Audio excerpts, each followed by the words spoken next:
This is Revolution Radio. I absolutely agree with you on that. Now, have we heard from Trump on what he's going to do about this situation? Well, Trump already is a Ethereum whale. He has about 4.2 to 4.6 million in Ethereum.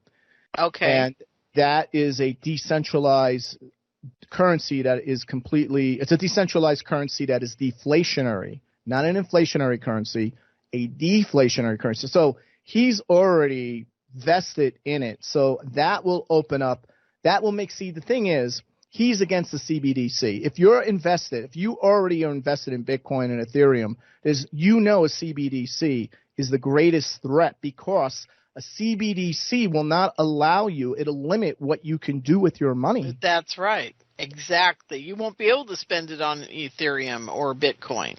You won't be able to swap it, trade it. Yep. Exactly. So there's RFK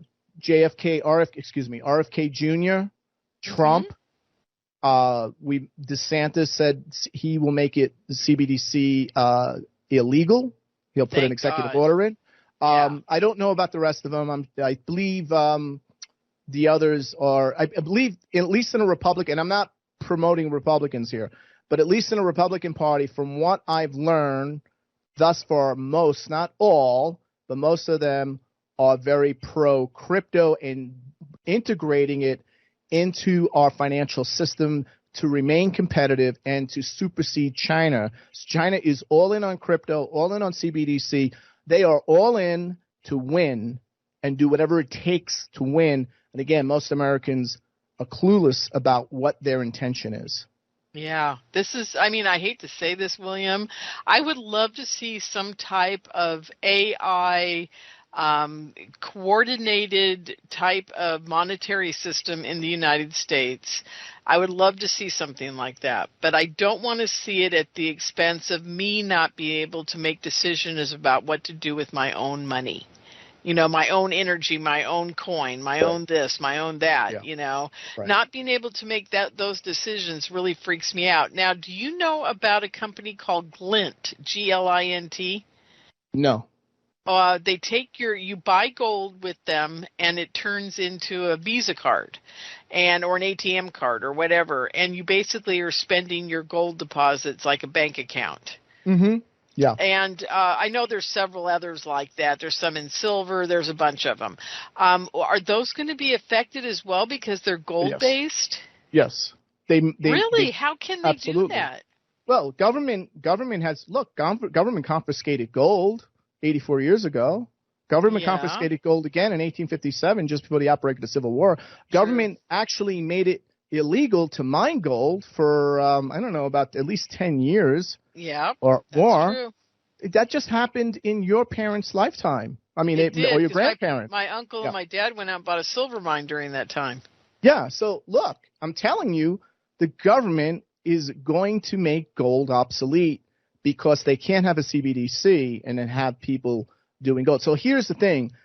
AI, so you're talking about a centralized digital coin, right? A digital central bank, a centralized central bank digital currency.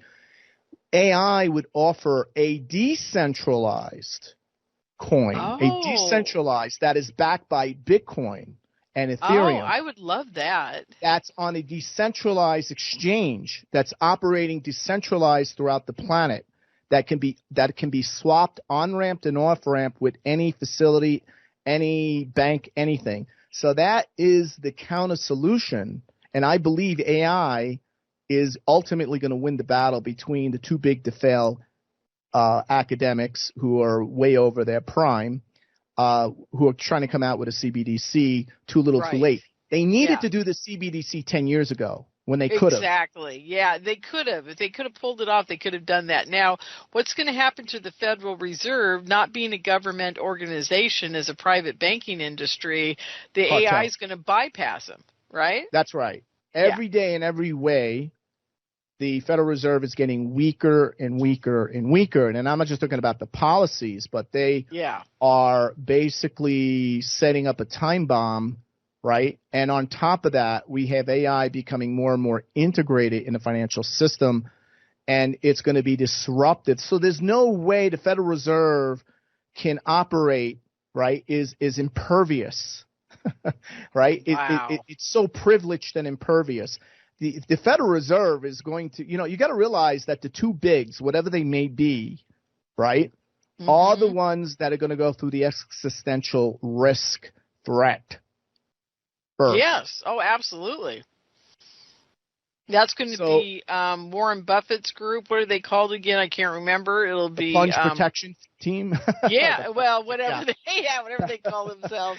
Right. But and there's 2 or 3 others that are as huge as him. All these hedge fund type of organizations. Yes. But now you're telling me that BlackRock or whatever it's called didn't. They're okay. They're going to be fine when this all plays out. Well, they're trying to get in on Bitcoin now because they see where things are going. They realize that they could be put out of business inside of, they're worth $11 trillion, $10 to $11 trillion of assets. Right. So they could write a check and buy all of Europe, including Russia. They have enough money to buy England. So when people talk about, the economy and, we have more money to buy the whole world and then some. No one really can compete with us at this point.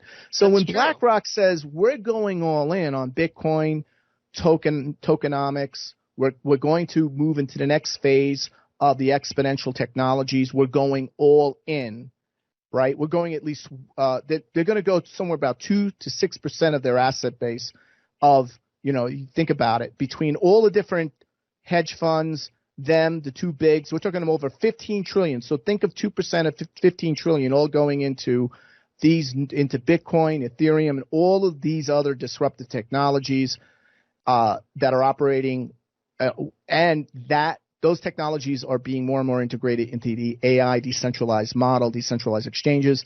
So in order for them to survive, they got to get with the program first. They got to be the first. So anyone who uses right now, if you're saying, okay, I'm going to take artificial intelligence, I'm going to use ChatGPT, and I'm going to leverage my business right now. I'm going to make this I'm going to make everyone in the company do it because I'll have first mover advantage because this time next year, my competition is going to figure out they should have been doing this and they'll already be out of business. So that is why BlackRock wants first mover advantage. You're going to jump into this, and if you're not with the program and you're 67 years old, I can't learn anything new, I'm too old, you're out. You're a dinosaur. Wow. That's my whole neighborhood. I live in a retirement community. We have 7 mobile home parks or manufactured home parks here with people over, 65 everywhere. This whole town will be like a little blip on the AI radar. It just kind of floats over us.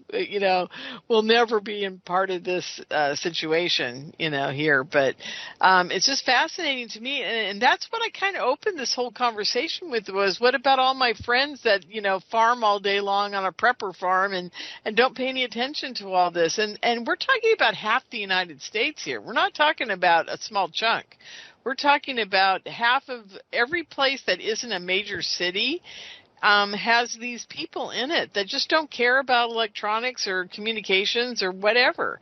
And their kids are out, roping cattle. They're not playing video games. Right. Yeah. Well, I can't speak for them immediately, but I will say what we're going to have is a useless class, not an underclass, not a welfare class, a useless class.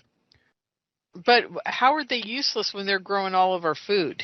Well, that's going to change too because robots are coming. So you see, the thing is that you have to realize in 5 years, robots will replace every fast food worker. It's going to replace do you think city bus in San Francisco is going to be automated, or every car, every Uber? Uber is not going to have humans. You'll have to pay a premium for that. Do you think when you go to what is it called when you don't go to the hospital, but you go there first if you're sick? Urgent care. Urgent care is going to be completely robotic. There will be a human person probably who will ask, you can answer questions, but everything else will be robotic. Right? So you'll have robot doctors, AI assessing you. AI has a much higher success rate right now. Just drag and drop your blood work into ChatGPT. It will give you a better assessment, prognosis, and diagnosis than most doctors on the planet will already. Doctors are already talking about this.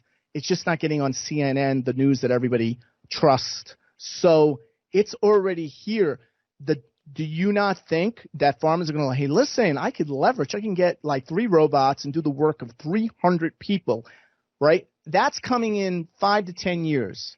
It's not 20 years. It's not 15 years. I talk to everyone in the industry, and it's like, yeah, well, this is 5 years, and probably farming and everything else after is about 10 years. Truckers, you're already out of business, and you don't know it. You're a Blockbuster video store, and you don't know it. Everything I talk, right? So the whole world, what I'm saying is that I just, William, I absolutely hear you, and I know you're saying the absolute truth. But here's the problem. We've got people standing in the way of this actually changing that quickly. My guess is it's going to be 10 to 20 years instead of 5, only because we've got too many people that they have to feed and clothe to keep alive. Are they keeping track? I'm sure AI knows exactly how many people are going to die every day and every minute of the day and how we're being replaced. And we're not being replaced, as you know. Right. So the we have United States in 20 years, if we stop the immigrant population from, overtaking us. It ain't going to happen. Yeah, it ain't going to happen. Well, why do you think AI wouldn't stop that? I mean, it's a burden on our AI society. eventually, right. So AI will be driving policies. They'll get AI robots at the border and nobody will get through, and, they'll be able to detect people. So AI is going to be employed in those type of things. Do you not think the next war with China, and it's going to happen because the Chinese are hell-bent on having a war with us, right? So they even admit it. They pronounce it. They told, on TV, we're almost ready to fight the United States and destroy, And look, I mean, this is not made up. Just look at what's happening. Do you not think the United States is saying, hey, we're not going to win this war with people. We're going to win this war with AI.